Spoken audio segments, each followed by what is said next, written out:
어르신 들리세요? 제발 눈 좀 떠보세요. 죽다. 안 돼요. 이러시면 안 돼요. 새벽 2시 30분 지하철역 근처 어두운 골목. 가난한 여대생 한지우는 쓰러진 노숙자를 발견했습니다. 망설이지 않고 자신의 전 재산 50만 원을 치료비로 냈죠. 그때까지만 해도 이 학생은 알 수 없었어요. 이 쓰러진 노인이 어떤 사람인지, 그리고 앞으로 자신의 인생이 어떻게 뒤바뀌게 되는지를요. 도대체 이 여대생에게 어떤 일이 생긴 걸까요? 사연 시작 전 구독과 좋아요를 눌러주시고 어디에서 보고 계신지 댓글로 알려주세요. 그곳에 행운이 가득하기를 바라겠습니다.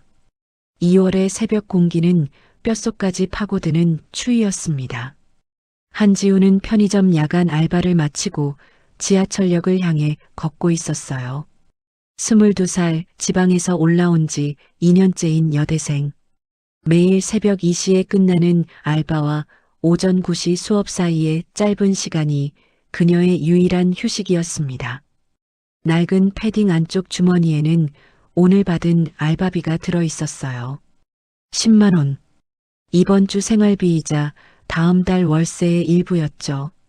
지우는 그 돈을 만지작거리며 머릿속으로 계산했습니다.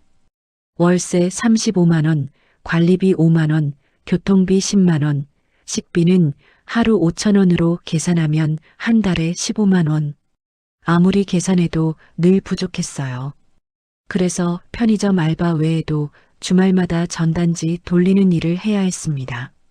한숨을 쉬며 골목을 돌아서는 순간 지우는 멈춰 섰습니다. 지하철역 입구 근처 어둠 속에 누군가 쓰러져 있었거든요. 노숙자로 보이는 남성이 추운 바닥에 웅크린 채 움직이지 않고 있었습니다. 주위에는 찢어진 비닐봉지 몇 개와 빈 페트병이 굴러다니고 있었어요. 지우는 주위를 둘러봤습니다. 새벽 2시 30분 거리는 텅 비어 있었어요. 가로등 불빛만이 쓸쓸하게 거리를 비추고 데워왔죠. 그녀는 조심스럽게 다가갔습니다. 남성은 60대 후반에서 70대 초반쯤 되어 보였어요. 낡은 검은색 점퍼를 걸치고 있었지만 추위에 온몸이 파랗게 질려 있었습니다.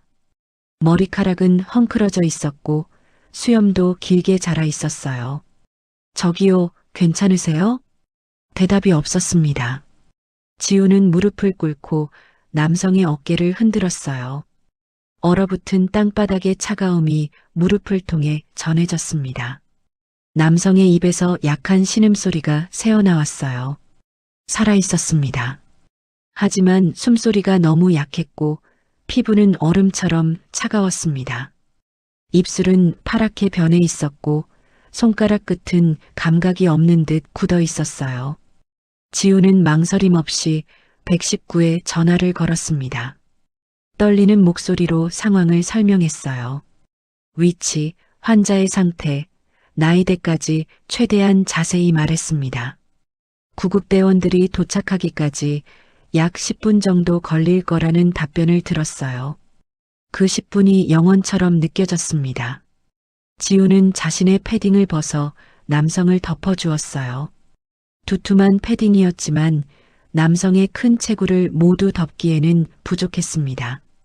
추운 새벽 공기가 얇은 회색 후드티 사이로 파고 들어왔어요. 지우는 이를 악물고 견뎠습니다. 남성의 호흡을 확인하며 계속 말을 걸었어요. 조금만 버티세요. 곧 구급차 와요. 괜찮아질 거예요. 남성의 눈꺼풀이 미세하게 떨렸습니다. 의식이 완전히 사라진 건 아니었어요.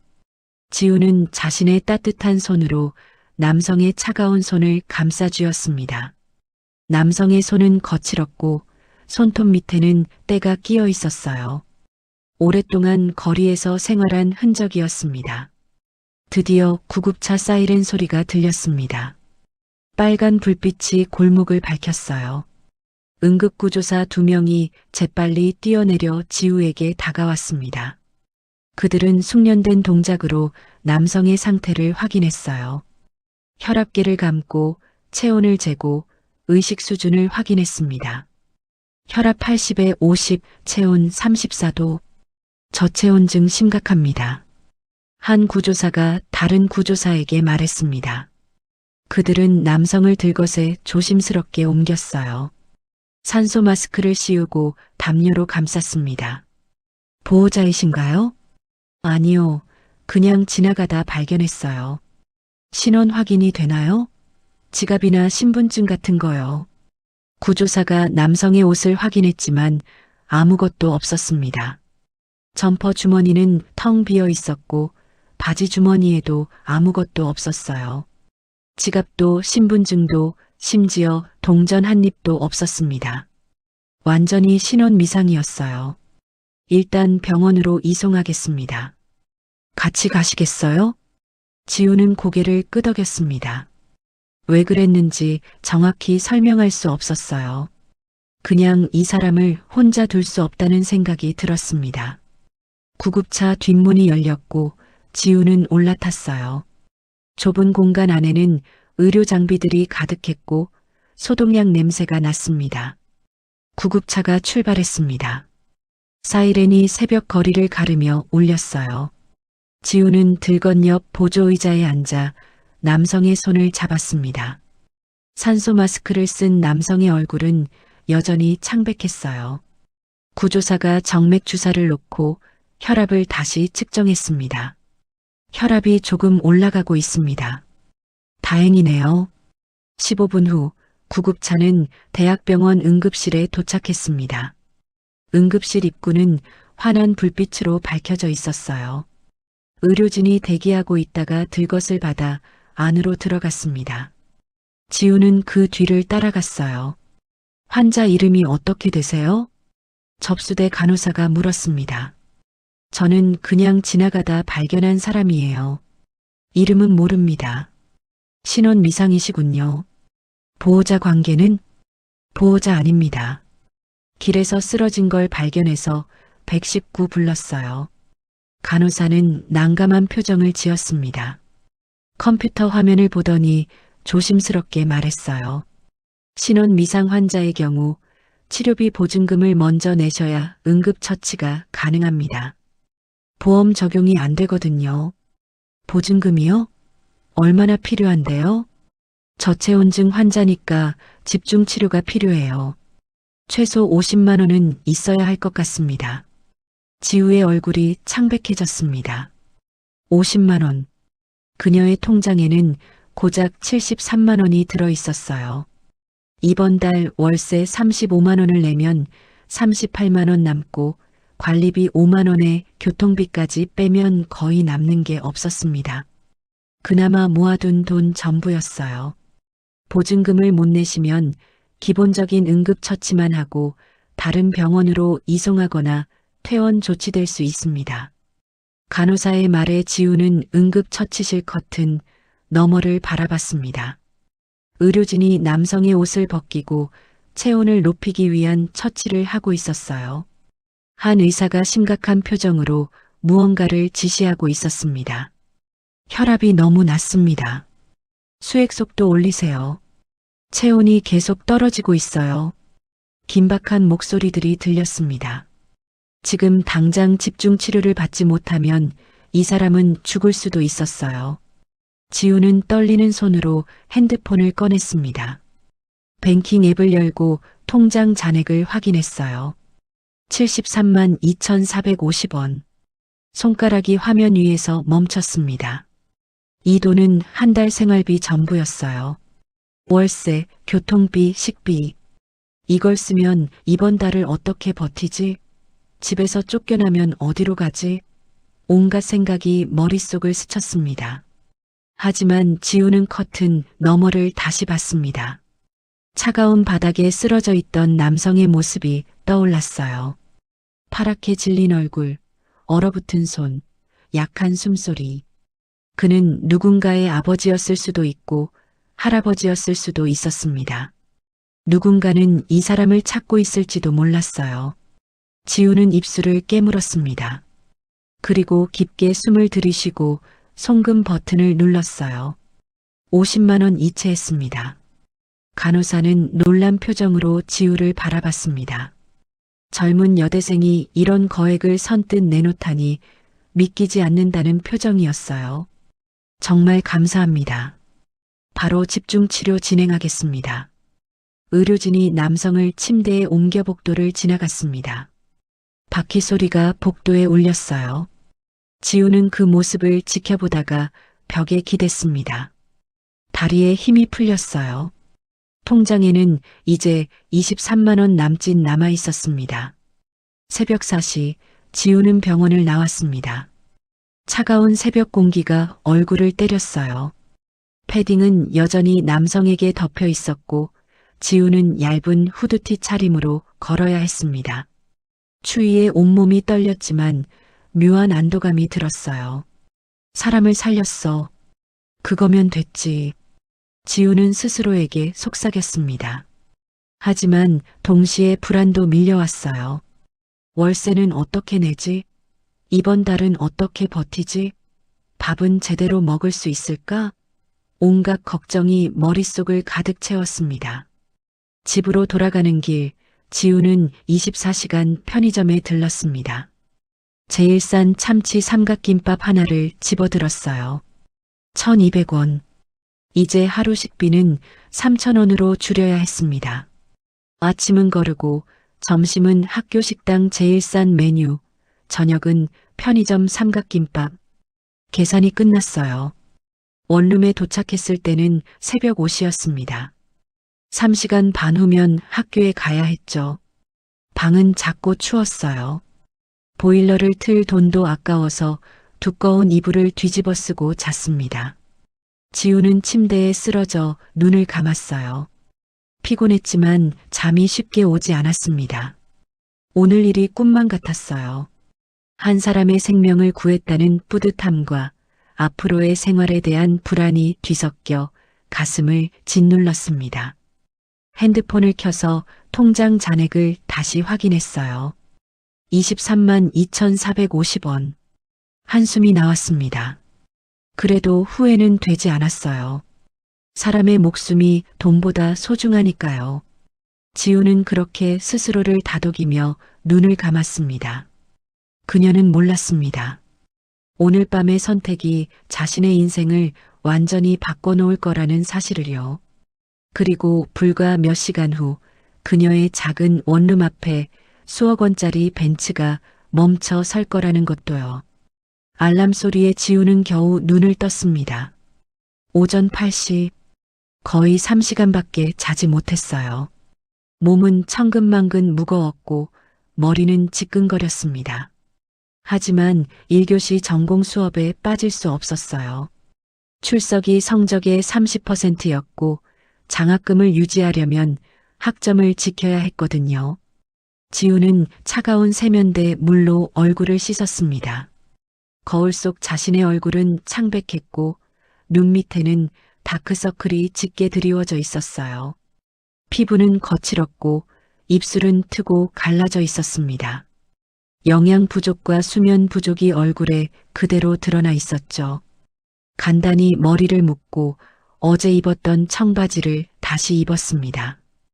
회색 후드티에 낡은 운동화. 옷을 여러 벌 살 여유가 없었거든요. 겨울 옷이라고는 어제 병원에 두고 온 패딩 하나뿐이었는데 그마저 없으니 얇은 바람막이를 걸쳤어요. 가방을 메고 나가려는데 핸드폰이 울렸습니다. 은행 앱 알림이었어요. 새벽에 송금한 50만 원 출금 내역이 뜨더니 현재 잔액이 표시되었습니다. 23만 원. 어젯밤 일이 꿈이 아니었다는 걸 확인하는 순간이었어요. 지우는 한숨을 쉬며 핸드폰을 주머니에 넣었습니다. 냉장고를 열어봤지만 거의 텅 비어 있었어요. 계란 2개와 김치 조금, 그리고 어제 사둔 삼각김밥 하나. 전기밥솥에는 며칠 전에 지은 밥이 조금 남아 있었지만 냄새를 맡아보니 상한 것 같았어요. 아침은 거르기로 했습니다. 삼각김밥은 점심 대용으로 아껴두기로 했죠. 지하철을 타고 학교로 가는 동안 지우는 계속 계산했습니다. 23만 원으로 월말까지 버티려면 어떻게 해야 할까? 핸드폰 메모장을 열어 빡빡한 예산표를 작성했습니다. 아침 거르기, 점심 3,000원, 저녁 4,000원. 일주일에 한 번 계란과 라면 사기. 샴푸와 비누는 최대한 아껴 쓰기. 휴지는 학교 화장실에서 조금씩 챙겨오기. 이렇게 해도 빠듯했어요. 학교에 도착했습니다. 평소보다 10분 일찍 도착해서 강의실 뒷자리에 앉았어요. 책상에 엎드려 잠깐이라도 더 자려고 했습니다. 2월의 차가운 강의실 공기가 뺨을 스쳤어요. 난방이 약해서 강의실 안도 추웠습니다. 하지만 친구 수진이가 옆에 앉으며 어깨를 흔들었어요. 지우야, 너 얼굴 왜 그래?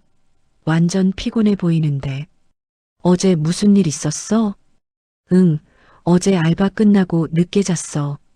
요즘 알바 너무 많이 하는 거 아니야? 몸 망가지겠어. 아니면 학교 장학센터에 가서 긴급 생활비 지원 같은 거 알아봐. 수지는 걱정스러운 표정으로 말했습니다. 지우는 괜찮다며 손을 흔들었어요. 수진에게 어젯밤 일을 말할까 생각했지만 그만뒀습니다. 말하면 걱정만 끼칠 것 같았고 혹시 무모한 짓이었다고 타박받을까봐 두려웠거든요. 수업이 시작되었습니다. 경영학 전공 필수 과목이었어요. 교수님이 들어와 출석을 부르고 강의를 시작했습니다. 파워포인트 화면에는 재무제표와 손익계산서가 가득했어요. 하지만 지우는 집중할 수 없었습니다. 머릿속에는 온통 돈 계산뿐이었죠. 노트에는 강의 내용 대신 한 달 예산표가 빼곡히 적혀 있었습니다. 수입, 지출, 남은 돈. 아무리 계산해도 부족했어요. 편의점 알바비 70만 원이 들어오는 게 2주 뒤. 그 전까지 버틸 수 있을까? 만약 아프기라도 하면? 약 살 돈도 없는데. 한지우 학생, 질문에 답해 보시겠어요? 교수님의 목소리에 지우는 화들짝 놀라 고개를 들었습니다. 칠판에는 복잡한 공식이 적혀 있었어요. 지우는 대답하지 못했고 교수님은 실망한 표정으로 다른 학생을 지목했습니다. 수진이 옆에서 걱정스럽게 지우를 바라봤어요. 90분 수업이 끝나고 쉬는 시간이 되었습니다. 지우는 복도 한쪽 벤치에 앉아 핸드폰을 확인했어요. 알바 단체 채팅방에는 새로운 메시지가 올라와 있었습니다. 이번 주 토요일 야간 근무 가능한 분? 시급이 12,000원이었습니다. 10시간이면 12만 원. 지우는 바로 지원 의사를 밝혔어요. 돈이 절실했으니까요. 점심시간이 되었습니다. 수진이 학생 식당에 같이 가자고 했지만 지우는 도서관에 가야 한다며 거절했어요. 사실은 식대를 아끼려는 거였습니다. 학생 식당 한 끼가 4,000원인데 삼각김밥은 1,200원이었으니까요. 도서관 계단 한쪽 구석진 곳에 앉아 가방에서 삼각김밥을 꺼냈어요. 참치 삼각김밥. 비닐을 뜯는데 누군가 옆에 앉았습니다. 수진이었어요. 손에는 편의점 도시락과 바나나 우유가 들려 있었습니다. 너 혼자 여기서 먹으려고 했지? 나도 여기서 먹을래. 식당 사람 많아서 싫더라. 수지는 웃으며 도시락 뚜껑을 열었습니다. 지우는 미안하고 고마운 마음이 동시에 들었어요. 수지는 눈치 빠른 친구였습니다. 지우가 밥을 제대로 못 먹는다는 걸 알고 일부러 따라온 거였죠. 수진아, 미안해. 요즘 좀 빠듯해서. 무슨 소리야? 우리 사이에 그게 뭐. 그나저나 너 진짜 괜찮아? 뭔가 있는 것 같은데. 어제 무슨 일 있었어? 지우는 잠시 망설이다가 어젯밤 일을 간단히 이야기했습니다. 쓰러진 노숙자를 발견한 것, 119를 부른 것, 병원에 데려간 것, 신원 미상이라 치료비 보증금 50만 원을 직접 낸 것. 수지는 점점 놀란 표정으로 지우를 바라봤어요. 도시락을 먹던 젓가락이 멈췄습니다. 50만 원을? 너 그거 생활비 전부잖아. 월세는 어떻게 내려고? 이미 냈어. 근데 관리비랑 생활비가 문제지. 알바비 들어오기 전까지 23만 원으로 버텨야 해. 미쳤어, 진짜. 너 착하긴 하지만 너무 무모한 거 아니야? 그 사람 가족이 나중에 갚아줄 것도 아니고. 내 생활은 어떻게 하려고. 수진의 목소리에는 걱정과 함께 약간의 답답함이 섞여 있었습니다. 어떻게든 되겠지. 알바 더 늘리면 되고. 그리고 사람 목숨이 걸린 일이었어. 안 도울 수가 없었어. 너 정말 애휴. 수지는 한숨을 쉬며 자신의 도시락 반을 지우에게 떠주었습니다. 지우가 손을 저었지만 수지는 강제로 지우 앞에 밀어놨어요. 먹어. 너 삼각김밥만 먹으면 쓰러진다. 내가 너 쓰러진 거 발견하면 나도 50만 원 써야 되잖아. 수진의 농담에 지우는 웃음이 나왔습니다. 오랜만에 나오는 진짜 웃음이었어요. 두 친구는 함께 도시락을 나눠 먹었습니다. 오후 수업을 마치고 지우는 도서관에서 과제를 했습니다. 집에 가면 추워서 집중이 안 되니까 학교에서 최대한 많은 시간을 보내려고 했어요. 도서관은 따뜻했고 책상도 넓었고 무료 와이파이도 있었습니다. 지우에게는 제2의 집 같은 곳이었죠. 해가 지고 저녁 7시가 되어서야 도서관을 나왔습니다. 편의점 알바 시간까지는 3시간이 남았어요. 지우는 학교 근처 카페에 들어가려다가 멈췄습니다. 커피 한 잔이 4,000원. 지금은 그것도 아까운 돈이었어요. 그냥 편의점에서 1,000원짜리 생수를 사서 학교 정문 앞 벤치에 앉았습니다. 2월 저녁 공기는 차가웠지만 가게 안에 들어가면 뭔가 사야 할 것 같아서 밖에 있기로 했어요. 핸드폰을 꺼내 SNS를 확인했습니다. 친구들은 저녁 모임 사진을 올리고 카페 디저트를 인증하고 새로 산 옷을 자랑하고 있었어요. 누군가는 해외여행 사진을 올렸고 누군가는 명품 가방을 샀다고 자랑했습니다. 지우는 그런 게 부럽지 않다고 스스로에게 말했지만 가끔은 외롭고 초라했습니다. 댓글 하나가 눈에 들어왔습니다. 같은 과 선배가 올린 글이었어요. 요즘 젊은 애들은 노숙자한테 50만 원씩 퍼준대. 돈이 남아도는가 봐. 지우의 가슴이 철렁 내려앉았습니다. 벌써 소문이 퍼진 거였어요. 누가 말했을까? 아마 수진이가 다른 친구에게 걱정스러워서 말했고 그게 퍼진 거겠죠. 댓글에는 반응이 달려 있었습니다. 이해 안 가. 자기 돈도 아니고 착한 척하려고 그런 거 아니야? 나중에 후회하겠네. 지우는 핸드폰을 끄고 주머니에 넣었습니다. 눈물이 날 것 같았어요. 사람을 살린 게 잘못인가? 왜 다들 이상하게 보는 걸까? 지우는 고개를 숙이고 벤치에 앉아 있었습니다. 그때 핸드폰이 울렸습니다. 모르는 번호였어요. 지우는 잠시 망설이다가 받았습니다. 여보세요? 한지우 씨 맞으십니까? 중년 남성의 정중하고 차분한 목소리였습니다. 네, 맞는데요. 누구시죠? 저는 도영그룹 비서실 차장 김민수라고 합니다. 혹시 어제 새벽에 병원에서 한 환자분께 치료비를 내주신 적 있으십니까? 지우는 깜짝 놀라 벤치에서 벌떡 일어났습니다. 도영그룹? 제게 5위 대기업 도영그룹을 모르는 사람은 없었어요. 건설, 유통, 금융을 아우르는 거대 기업이었습니다. 네, 맞는데 그게 왜요? 감사합니다. 내일 오전 10시에 학교 정문 앞으로 차량을 보내겠습니다. 잠깐 뵙고 싶습니다. 잠깐만요. 무슨 일인데요? 저 내일 수업 있어서. 환자분의 신원과 관련된 중요한 일입니다. 자세한 건 내일 직접 말씀드리겠습니다. 꼭 와주셨으면 합니다. 환자분이 누구시길래?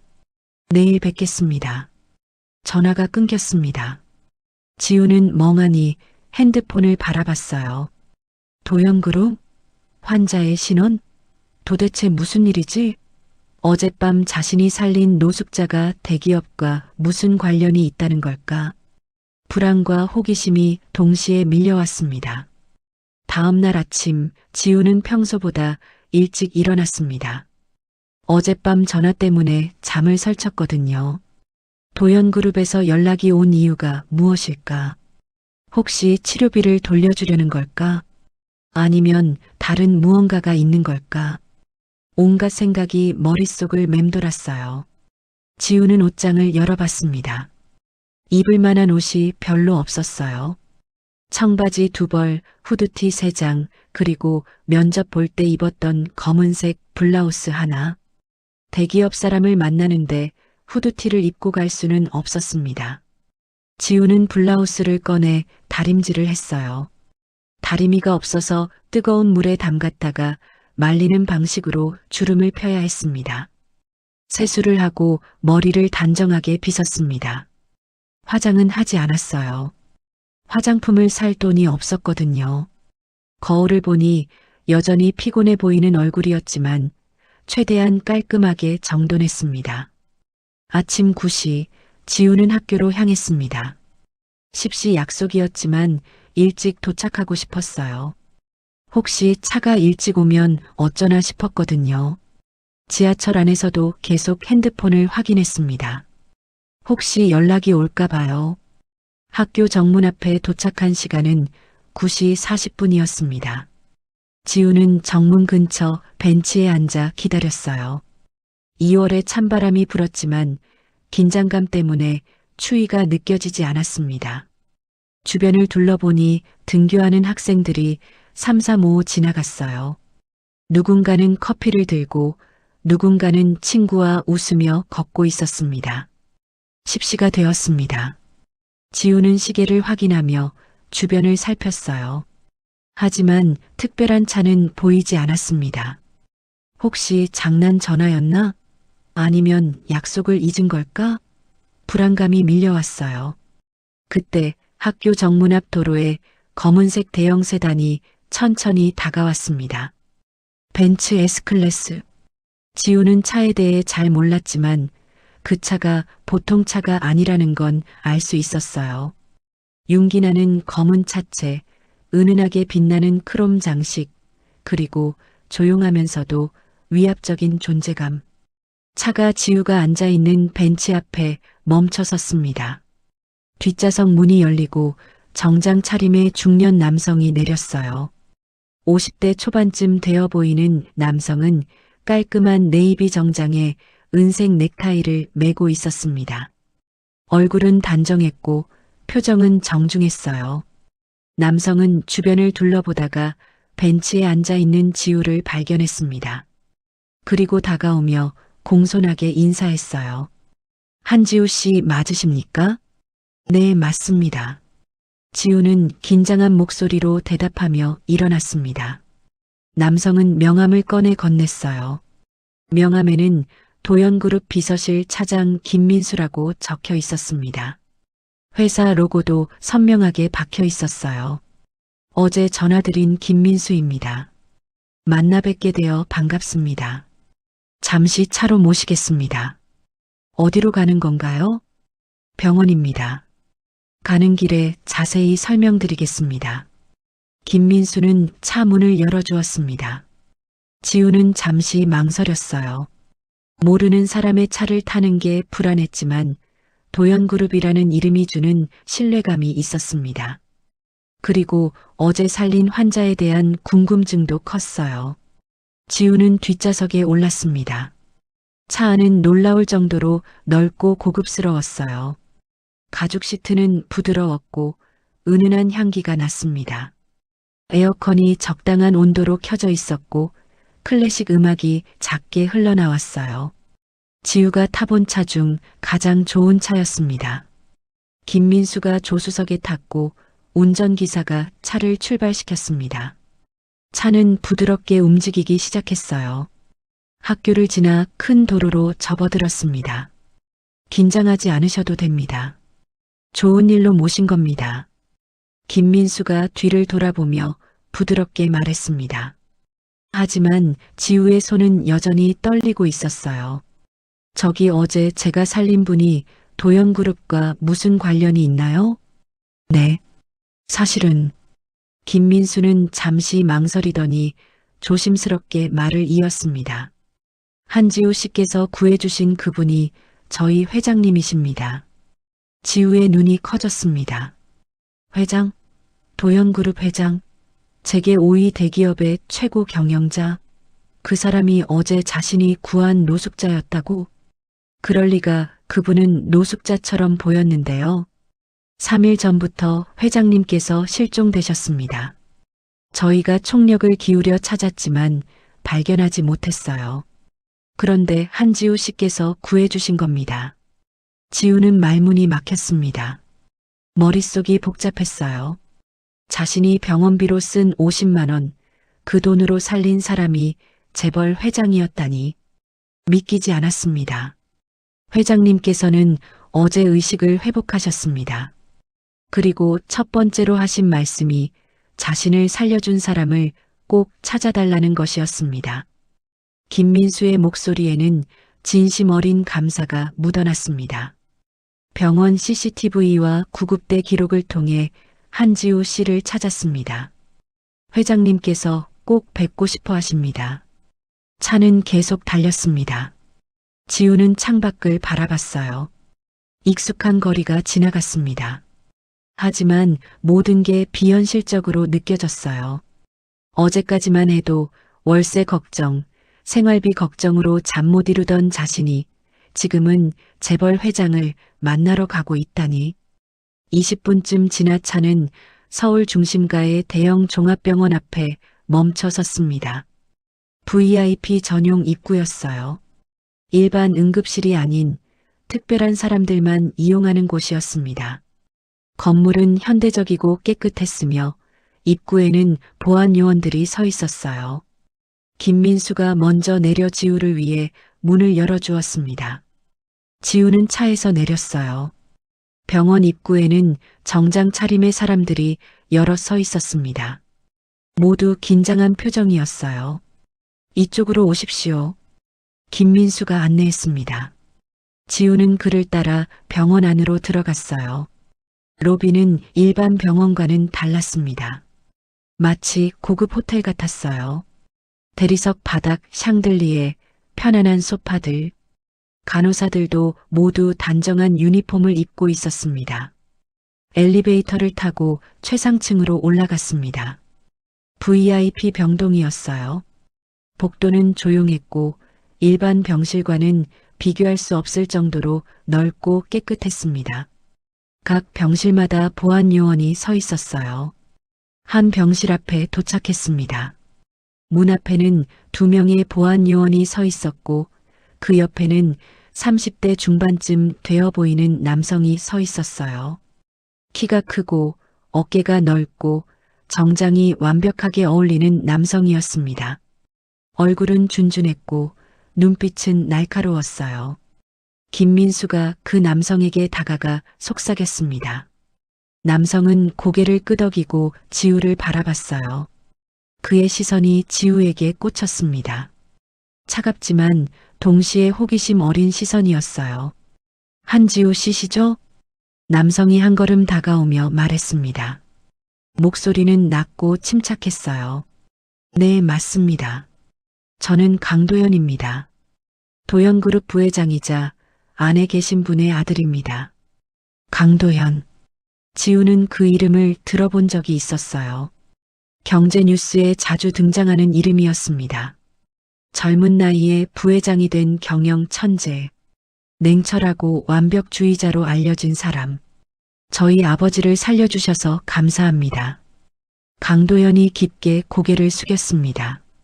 재벌 2세가, 그것도 부회장이 자신에게 고개를 숙이는 모습에 지우는 당황했어요. 아, 아닙니다. 당연한 일을 한 거예요. 당연한 일이 아닙니다. 한지우 씨가 아니었다면 저희 아버지는 돌아가셨을 겁니다. 강도연의 눈빛이 잠시 흔들렸습니다. 그 안에는 안도감과 감사 그리고 무언가 다른 감정이 섞여 있었어요. 들어가시죠. 아버지께서 기다리고 계십니다. 강도연이 병실 문을 열었습니다. 지우는 긴장한 채로 안으로 들어갔어요. 병실은 넓고 고급스러웠습니다. 마치 호텔 스위트룸 같았어요. 큰 창문으로는 서울 시내가 한눈에 내려다 보였습니다. 침대에는 노인이 누워 있었습니다. 바로 이틀 전 지우가 거리에서 발견한 그 사람이었어요. 하지만 지금은 완전히 달라 보였습니다. 깨끗하게 면도를 했고 머리도 단정하게 정돈되어 있었어요. 병원복을 입고 있었지만 그 안에서도 위험이 느껴졌습니다. 노인이 지우를 보고 눈을 떴습니다. 그리고 희미하게 미소 지었어요. 당신이 나를 살려준 학생인가? 목소리는 약했지만 온화했습니다. 네, 괜찮으세요? 당신 덕분에 살았습니다. 정말 고맙소. 강인호 회장이 손을 내밀었습니다. 지우는 조심스럽게 그 손을 잡았어요. 회장의 손은 따뜻했습니다. 이틀 전 얼음처럼 차가웠던 그 손이 이제는 생기를 되찾았어요. 지우는 그제야 실감했습니다.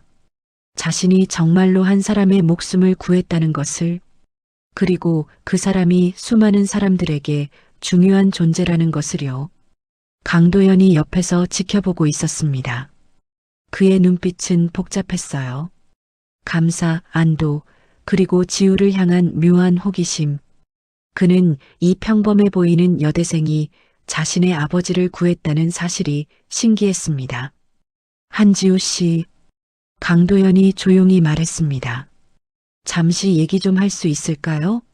중요한 이야기가 있습니다. 지우는 고개를 끄덕였습니다.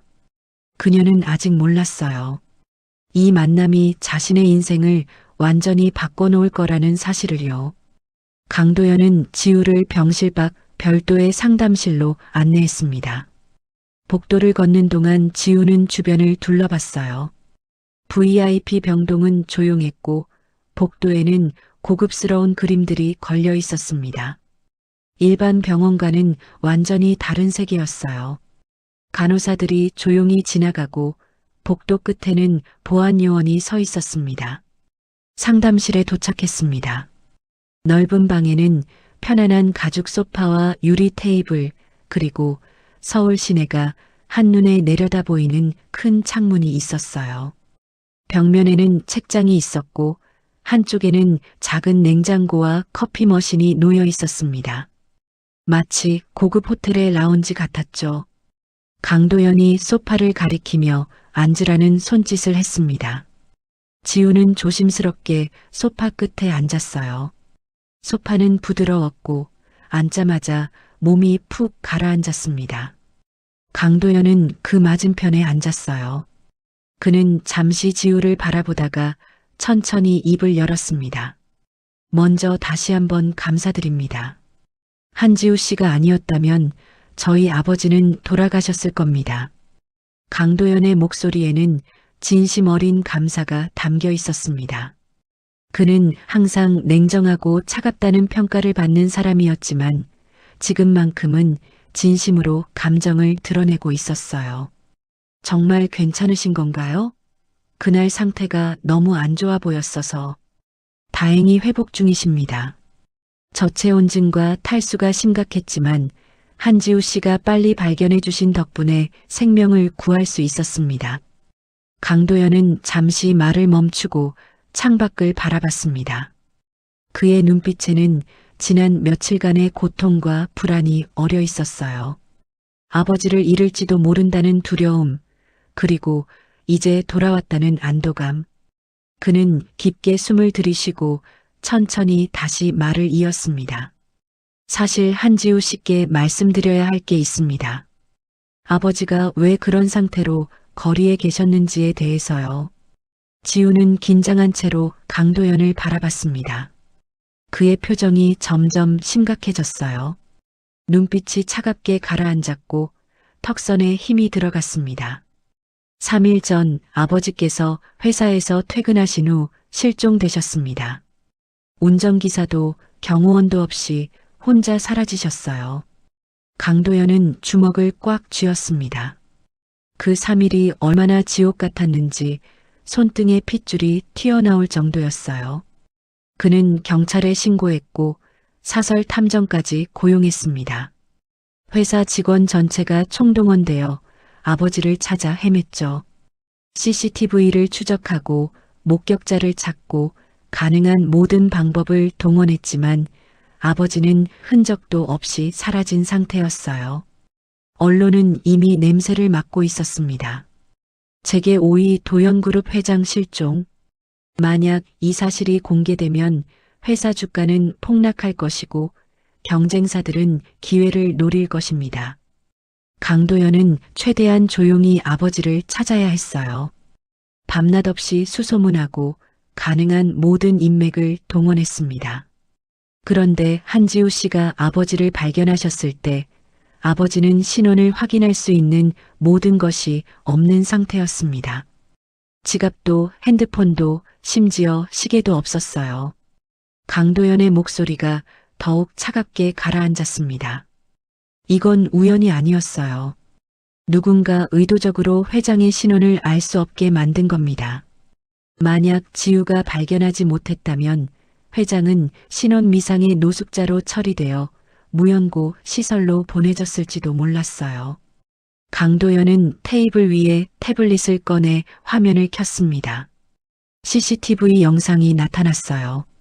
흑백 화면에는 회사 지하 주차장이 보였습니다. 날짜는 3일 전, 시간은 밤 9시 47분이었어요. 이건 아버지가 실종되던 날 밤 회사 주차장 CCTV입니다. 영상에는 강인호 회장이 주차장을 걸어가는 모습이 보였습니다.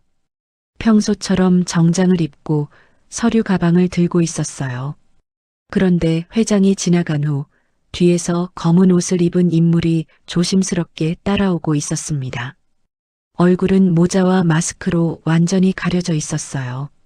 그 사람은 회장과 일정한 거리를 유지하며 따라갔습니다. 이 사람이 누군지 확인 중입니다. 하지만 쉽지 않아요. 얼굴이 완전히 가려져 있고 이 이후로 아버지의 동선이 완전히 끊깁니다. 강도연이 화면을 끄고 지우를 바라봤습니다. 그의 눈빛은 날카로웠지만 동시에 간절함도 담겨 있었어요. 한지우 씨께 이런 말씀을 드리는 이유는 혹시 그날 밤 다른 누군가를 보셨는지 궁금해서입니다. 아버지 주변에 수상한 사람이 있었나요? 지우는 기억을 더듬었습니다. 그날 새벽 지하철역 근처 쓰러져 있던 회장님 옆에 무릎 꿇고 앉았을 때, 119에 전화를 걸었을 때, 그리고 어둠 속에서 느껴진 시선. 잠깐만요. 생각나는 게 있어요. 지우는 눈을 감고 그날 밤을 떠올렸습니다. 가로등 불빛, 차가운 바닥, 그리고 저 멀리 그늘에 서 있던 인물. 처음에는 그냥 지나가는 사람인 줄 알았어요. 하지만 지금 생각해보니 이상했습니다. 제가 회장님을 발견했을 때 조금 떨어진 곳에 누군가 서 있었어요. 가로등 그늘에서요. 20m 정도 떨어진 곳이었어요. 강도연의 눈빛이 번뜩였습니다. 몸을 앞으로 기울이며 집중해서 들었어요. 얼굴은 못 봤어요. 너무 어두웠고 선글라스를 끼고 있었거든요. 새벽 2시가 넘은 시간인데도요. 선글라스? 새벽에. 이건 명백히 얼굴을 숨기려는 의도였습니다. 지우는 계속 기억을 더듬었어요. 키는 보통이었고 170cm 중반쯤, 검은 옷을 입고 있었어요. 검은 재킷에 검은 바지, 그리고 손에 뭔가 들고 있었던 것 같아요. 그 사람이 뭘 했나요? 저를 보더니 곧바로 돌아서서 사라졌어요. 빠르게 걸어갔죠. 뛰지는 않았지만 서두르는 것처럼 보였어요. 그때는 그냥 지나가던 사람인 줄 알았는데 강도연은 즉시 옆에 대기하고 있던 김민수 차장을 불렀습니다. 김민수가 재빨리 들어왔어요. 지금 당장 그날 밤 그 지역 CCTV 전부 다시 확인하세요. 선글라스 낀 사람, 검은 옷 입은 사람, 170cm 중반 남성. 모든 가능성을 추적하세요. 김민수가 고개를 끄덕이고 재빨리 전화를 걸며 나갔습니다. 강도연은 다시 지우를 바라봤어요. 한지우 씨, 혹시 그 사람의 다른 특징은 기억나지 않으십니까? 걸음걸이, 옷차림, 가지고 있던 물건, 아무 것이라도 좋습니다. 지우는 눈을 감고 그날을 더 깊이 떠올렸습니다. 어둠 속 인물, 가로등, 그늘, 그리고 손에 들고 있던 것. 손에 뭔가 들고 있었던 것 같아요. 가방 같은 거요. 크지 않은 크로스백 같았어요. 검은색이었어요. 강도연은 노트를 꺼내 재빨리 메모했습니다. 모든 정보가 중요했어요. 작은 단서 하나가 사건을 해결할 실마리가 될 수 있었습니다. 그는 잠시 생각에 잠기더니 조심스럽게 물었어요. 한지우 씨, 혹시 그 후로 이상한 일은 없었습니까? 누가 따라온다든지, 이상한 전화가 온다든지. 지우는 고개를 저었습니다. 다행이었어요. 강도연은 안도의 한숨을 쉬었지만 곧 표정이 다시 굳어졌습니다. 하지만 한지우 씨는 현재 이 사건의 유일한 목격자입니다. 그의 목소리가 무겁게 가라앉았습니다. 범인이 한지우의 존재를 알게 되면 어떻게 될까? 입막음을 위해 해칠 수도 있었어요. 김민수가 다시 상담실로 들어왔습니다. 손에는 태블릿이 들려 있었고 얼굴에는 긴장감이 역력했어요. 그는 강도연에게 다가가 화면을 보여주었습니다. 거기에는 여러 개의 CCTV 영상이 분할 화면으로 나타나 있었어요. 각 화면마다 다른 각도에서 촬영된 거리 모습이 보였습니다. 부회장님, 그날 밤 해당 지역 CCTV를 전부 확인했습니다. 총 17개 카메라를 분석했고 의심 인물을 추적했습니다. 김민수가 화면을 확대하자 지하철역 근처 골목이 나타났습니다. 시간은 새벽 2시 20분. 검은 옷을 입고 선글라스를 낀 인물이 골목을 빠져나가는 모습이 보였어요. 화질이 선명하지는 않았지만 지우가 본 그 사람과 체격이나 옷차림이 일치했습니다. 이 사람이 맞는 것 같아요. 지우가 화면을 가리키며 말했습니다. 강도연은 눈을 가늘게 뜨고 화면을 자세히 들여다봤어요. 인물은 빠른 걸음으로 걷고 있었고 주변을 계속 경계하는 듯 고개를 돌리며 움직였습니다. 명백히 누군가를 피하는 행동이었어요. 어깨는 긴장으로 굳어 있었고 손은 주머니 깊숙이 들어가 있었습니다. 계속 추적하세요. 이 사람이 어디로 갔는지, 어떤 교통수단을 이용했는지 모두 확인해야 합니다. 강도연의 지시에 김민수는 다른 CCTV 영상들을 시간 순서대로 이어붙이기 시작했습니다. 인물은 골목을 빠져나와 큰 도로로 나갔어요. 가로등 불빛 아래를 지나갈 때마다 모습이 선명하게 드러났다가 다시 어둠 속으로 사라졌습니다. 그리고 약 200m를 걸어간 후 주차되어 있던 검은색 세단에 올라탔어요. 차량 번호판이 화면에 잠깐 보였지만 일부가 테이프로 가려져 있어 정확히 확인할 수 없었습니다. 번호판이 의도적으로 가려져 있습니다. 이건 계획적인 범행입니다. 우발적인 사건이 아니에요. 김민수가 심각한 표정으로 말했습니다. 강도연은 턱을 쓸어내리며 생각에 잠겼어요. 이건 단순한 우발적 범죄가 아니었습니다. 치밀하게 계획된 범행이었어요. 범인은 CCTV를 의식하고 있었고 신원이 드러나지 않도록 철저히 준비했습니다. 선글라스, 모자, 마스크, 가려진 번호판. 모든 것이 준비된 범행이었어요. 차량 모델은 확인되나요?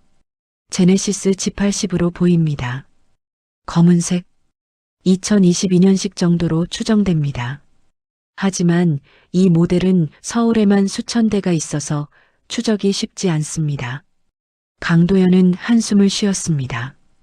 단서는 있지만 결정적이지 않았어요. 하지만 포기할 수 없었습니다. 반드시 범인을 찾아내야 했어요. 아버지를 해치려 한 사람을 그냥 둘 수는 없었습니다. 차량 동선을 계속 추적하세요. 그리고 그날 밤 그 지역 반경 5km 내에 있던 모든 G80 차량 목록을 확보하세요. 회사 임직원 소유 차량부터 확인하고요. 네, 알겠습니다. 바로 진행하겠습니다. 김민수가 태블릿을 들고 서둘러 나갔습니다. 방 안에는 다시 강도현과 지우만 남았어요. 강도현은 창밖을 바라보며 주먹을 쥐었습니다. 그의 얼굴에는 분노와 결의가 교차했어요. 턱선에는 힘이 잔뜩 들어가 있었고 눈빛은 차갑게 가라앉아 있었습니다. 왜 이런 짓을 한 걸까요? 회장님이 무슨 잘못을 하신 건가요? 지우가 조심스럽게 물었습니다. 강도현은 천천히 돌아서며 씁쓸하게 웃었어요. 잘못이라기보다는 이해관계의 충돌이죠. 돈, 권력, 욕심. 재벌가에는 늘 이런 이유들이 존재합니다.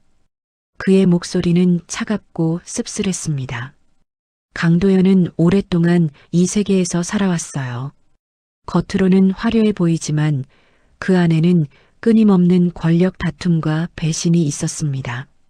형제가 형제를 믿지 못하고 친척이 친척을 배신하는 일이 비일비재했죠. 돈 앞에서 가족의 의미는 쉽게 퇴색되었습니다. 우리 회사에도 많은 사람들이 있습니다. 임원진, 대주주들, 친척들. 그들 중 누군가는 아버지가 사라지기를 바랐을 수도 있어요. 아버지가 사라지면 경영권에 공백이 생기고 그 틈을 노릴 수 있으니까요. 강도현의 말에 지우는 소름이 돋았습니다. 가족 내에서 이런 일이 벌어진다니 상상조차 하기 힘든 일이었어요. 지우의 가족은 가난했지만 서로를 아꼈습니다. 하지만 이곳에서는 가족조차 적이 될 수 있었어요.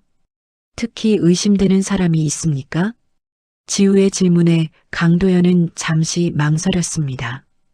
입술을 깨물고 고민하는 모습이 보였어요. 그리고 조심스럽게 입을 열었습니다. 아버지의 동생, 제 이모가 있습니다. 김세란, 도현유통 대표이사입니다. 김세란, 강인호 회장의 여동생이자 도현그룹 계열사 중 하나의 대표이사였습니다. 그녀는 오랫동안 오빠인 회장과 경영권을 두고 갈등을 빚어왔어요. 회장이 보수적이고 안정적인 경영을 선호한다면 김세란은 공격적인 확장과 빠른 성장을 주장했습니다. 두 사람의 경영 철학은 정반대였어요. 이모는 아버지가 회사를 너무 안전하게만 운영한다고 불만이 많았습니다. 더 큰 투자를, 더 빠른 성장을 원했죠. 특히 해외 사업 확장에 적극적이었어요. 강도현은 석 달 전 있었던 이사회를 떠올렸습니다. 김세란은 3천억 원 규모의 동남아시아 유통사업 투자 안건을 제시했어요. 하지만 회장은 시장 조사가 불충분하고 리스크가 크다며 거부했습니다. 그날 이사회는 험악하게 끝났고 김세란은 서류를 집어던지며 회의실을 나갔어요. 그녀의 얼굴은 분노로 일그러져 있었습니다. 그 후로 이모는 아버지와 거의 대화를 하지 않았습니다. 가족 모임에도 나오지 않았고 회사 행사에서도 아버지를 피했어요. 강도현의 목소리에는 안타까움이 묻어났습니다. 어렸을 때는 자상했던 이모였어요. 명절 때마다 선물을 사주고 생일을 챙겨주던 사람이었습니다. 하지만 권력과 돈이 그녀를 바꿔놓았어요. 하지만 이건 추측일 뿐입니다. 아직 확실한 증거가 없어요. 아무리 의심스러워도 증거 없이 가족을 범인으로 몰 수는 없습니다. 강도현의 목소리에는 조심스러움과 함께 내적 갈등이 묻어났습니다. 이모를 의심하고 싶지 않았지만 모든 정황이 그녀를 가리키고 있었어요. 그때 강도현의 핸드폰이 요란하게 울렸습니다. 화면을 확인한 그의 표정이 순식간에 굳어졌어요. 김민수에게서 온 긴급 메시지였습니다. 그는 재빨리 전화를 받았어요. 말씀하세요. 강도연이 창가로 걸어가며 낮은 목소리로 말했습니다. 지우는 그의 뒷모습을 바라봤어요. 전화를 받는 강도연의 어깨가 점점 긴장으로 굳어지는 게 보였습니다. 그는 주먹을 쥐었다 폈다 하며 무언가를 듣고 있었어요. 확실합니까? 증거는요? 네, 알겠습니다. 지금 당장 더 자세히 확인하세요. 그리고 상세 보고서를 올리세요. 30분 안에요. 강도연이 전화를 끊고 천천히 돌아왔습니다. 그의 얼굴은 더욱 어두워져 있었어요. 눈빛에는 충격과 분노가 뒤섞여 있었습니다. 무슨 일이에요? 지우가 불안한 목소리로 물었습니다. 김세란 이모의 개인 비서가 그날 밤 아버지 실종 시각에 회사 근처에 있었다는 정황이 포착됐습니다. 주차장 출입 기록과 CCTV에 찍혔어요. 지우의 눈이 커졌습니다. 강도연은 주먹을 쥐었다 폈다 하며 분노를 억누르려 애썼어요. 비서가 그 시각에 그곳에 있었다는 건 김세란의 지시가 있었을 가능성이 높다는 의미였습니다. 하지만 아직 확실하지 않습니다. 비서가 다른 용무로 있었을 수도 있어요. 성급하게 판단할 수는 없습니다. 강도연은 이성적으로 판단하려 애썼지만 감정이 복받쳐 올랐습니다. 가족이 가족을 해치다니. 아버지를 그토록 사랑했던 이모가 이제는 아버지를 제거하려 한다니. 그는 깊게 숨을 들이쉬고 소파에 다시 앉았습니다. 지우를 바라보는 그의 눈빛은 진지했어요. 한지우 씨, 이 일이 점점 복잡해지고 있습니다. 만약 범인이 한지우 씨가 목격자라는 사실을 알게 되면 매우 위험해질 수 있어요. 지우는 불안한 표정으로 고개를 끄덕였습니다. 자신은 그저 사람을 살린 것뿐인데 이렇게 위험한 상황에 처하게 될 줄은 몰랐어요. 가슴이 두근거렸고 손에는 땀이 났습니다. 오늘부터 한지우 씨 주변에 전문 경호원을 배치하겠습니다. 강도연의 지시로 지우는 곧바로 안전한 장소로 이동하게 되었습니다. 김민수가 안내한 곳은 강남 한복판에 있는 고급 레지던스였어요. 30층 건물의 최상층, 펜트하우스였습니다. 엘리베이터가 올라가는 동안 지우는 긴장한 채로 서 있었어요. 층수 표시가 점점 높아지고 10층, 15층, 20층, 25층을 지나 마침내 30층에서 멈췄습니다. 문이 열리는 소리와 함께 은은한 향기가 코끝을 스쳤어요. 고급 디퓨저 향이었습니다. 넓은 현관이 나타났습니다. 대리석 바닥이 반짝거렸고 은은한 간접 조명이 복도를 밝히고 있었어요. 현관 한쪽에는 키 큰 전신 거울이 있었고 반대편에는 고급 원목으로 제작된 신발장이 놓여 있었습니다. 거울에 비친 자신의 모습을 본 지우는 낡은 운동화와 구겨진 옷차림에 주춤했어요. 이런 곳에 자신이 있어도 되는 걸까? 자신과는 전혀 어울리지 않는 공간 같았습니다. 김민수가 앞장서서 안으로 들어갔습니다. 지우는 그를 따라가며 입을 다물 수 없었어요. 거실은 자신의 원룸보다 10배는 넓어 보였습니다. 천장은 4m는 되어 보였고 통유리창으로는 서울 야경이 파노라마처럼 펼쳐져 있었어요. 남산타워의 불빛이 반짝이고 한강이 어둠 속에서 잔잔하게 흐르고 수많은 빌딩의 불빛이 밤하늘의 별처럼 빛나고 있었습니다. 강변북로를 달리는 차들의 불빛이 흐르는 강물처럼 움직이고 있었어요. 롯데타워도 멀리 보였고 63빌딩의 금빛 조명도 눈에 들어왔습니다. 거실 중앙에는 고급 가죽 소파가 기역자 형태로 배치되어 있었어요. 크림색 가죽은 윤기가 났고 쿠션은 푹신해 보였습니다. 그 앞에는 70인치는 되어 보이는 대형 TV가 벽에 걸려 있었고 그 아래에는 사운드바가 설치되어 있었어요. 옆쪽으로는 6인용 대리석 식탁이 보였습니다. 식탁 위에는 크리스털 펜던트 조명이 달려 있었고 의자는 벨벳 소재로 되어 있었어요. 식탁 한쪽 구석에는 꽃병에 담긴 신선한 백합이 놓여 있었습니다. 주방은 개방형이었고 최신식 가전제품이 빼곡했습니다. 양문형 냉장고, 식기세척기, 전자레인지, 오븐, 인덕션, 커피 머신까지 모든 것이 스테인리스 스틸로 되어 있었고 반짝반짝 빛났어요. 싱크대는 인조 대리석이었고 수도꼭지는 금색이었습니다.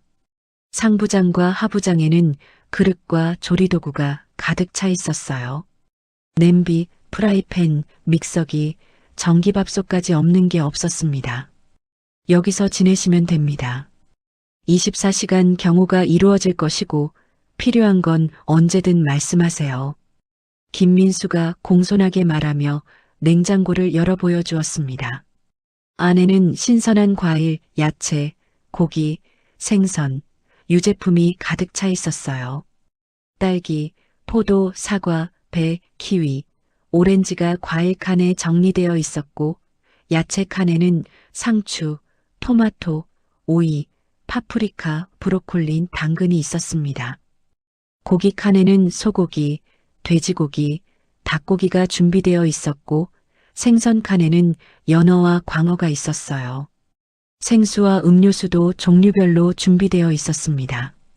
우유, 요구르트, 주스, 탄산수, 이온 음료까지.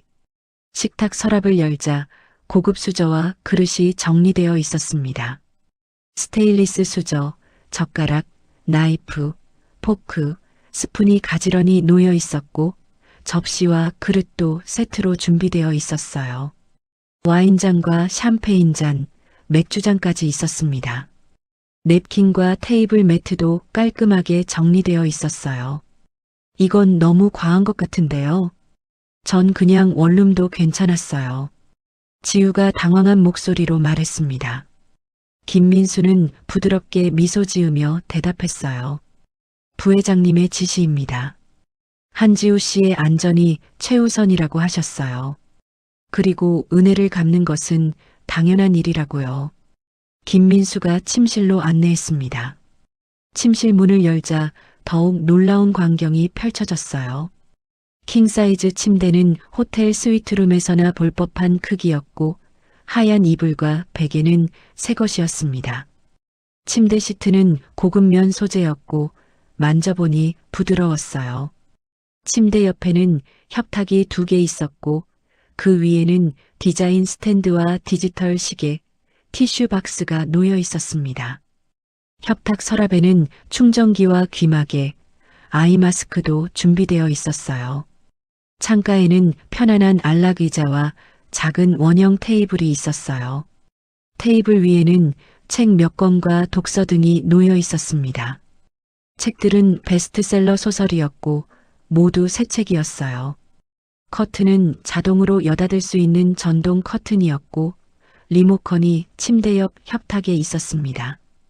벽에는 에어컨이 설치되어 있었고 바닥에는 공기청정기가 조용히 작동하고 있었어요. 드레스룸 문을 열자 지우는 깜짝 놀랐습니다. 드레스룸은 지우의 원룸 방 크기만 했어요.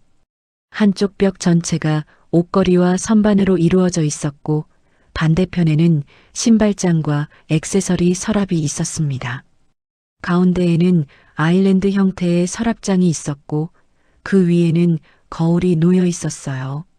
한쪽에는 자신의 낡은 옷들이 깔끔하게 정리되어 있었습니다. 청바지 2벌, 후드티 3장, 블라우스 1벌. 모두 빨래되고 다림질까지 되어 있었어요. 옷감에 주름 하나 없이 완벽하게 정리되어 있었습니다.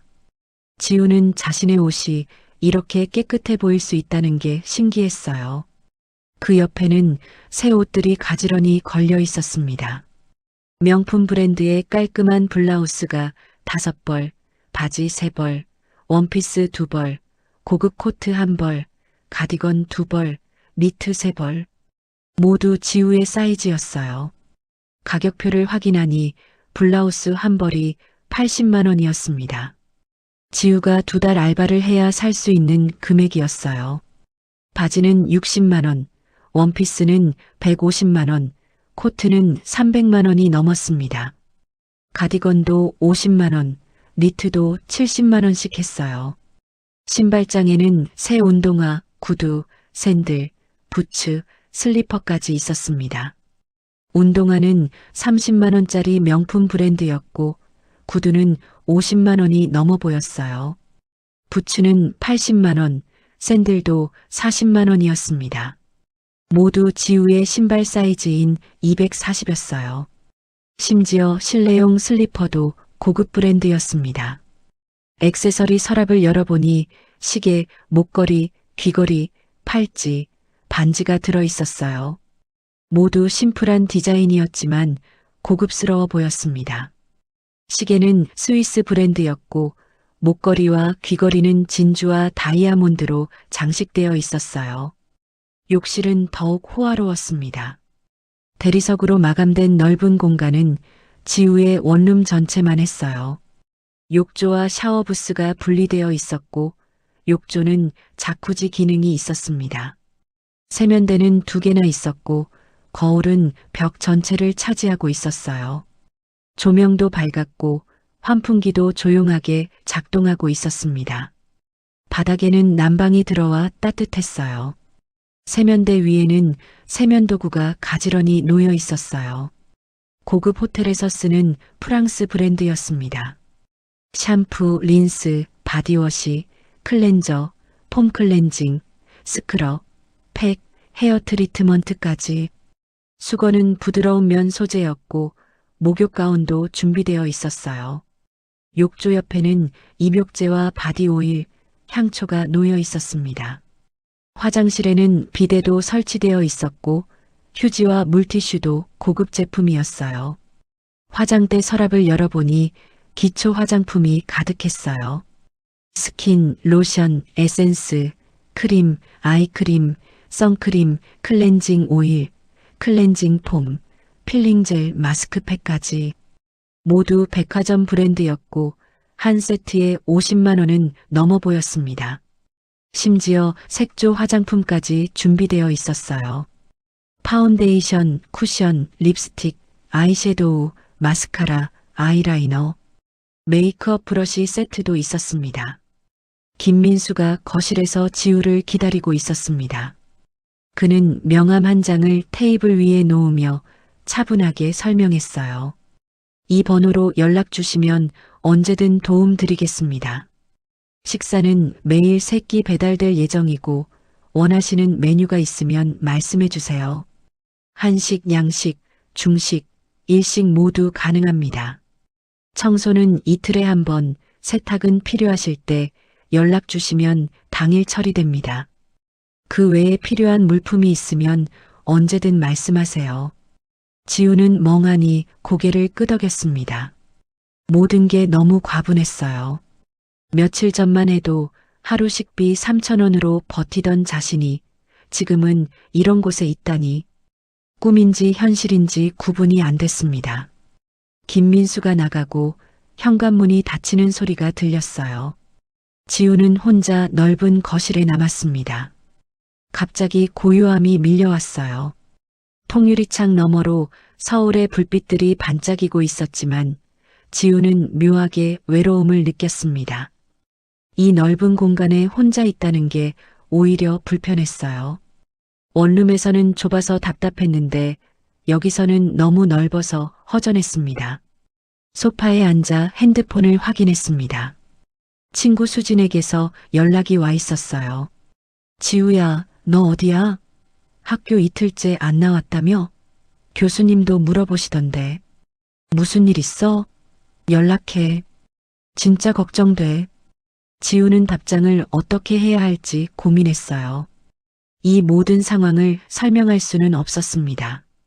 강도연은 이 일을 비밀로 하라고 당부했거든요. 범인을 자극하지 않기 위해서였죠. 괜찮아.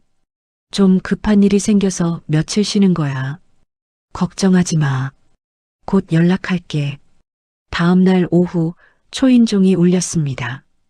지우가 문을 열자 정장 차림의 중년 여성이 서 있었어요. 옆에는 남성 한 명이 함께 있었습니다. 두 사람 모두 날카로운 눈빛을 가지고 있었고 표정은 진지했어요. 안녕하세요, 한지우 씨. 저는 경찰청 강력팀 박지혜 형사입니다. 여성이 경찰 신분증을 꺼내 보여주며 말했습니다. 옆에 남성도 신분증을 보여줬어요. 이태수 형사라고 적혀 있었습니다. 지우는 긴장하며 그들을 거실로 안내했어요. 소파에 앉자 박지혜 형사는 노트를 꺼냈습니다. 강인호 회장 실종 사건 관련해서 몇 가지 여쭤볼 게 있습니다.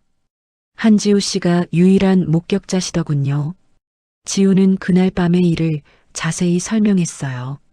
편의점 알바를 마치고 귀가하던 중 지하철역 근처에서 쓰러진 남성을 발견한 것, 119를 부른 것, 병원으로 이송된 것, 치료비를 낸 것까지.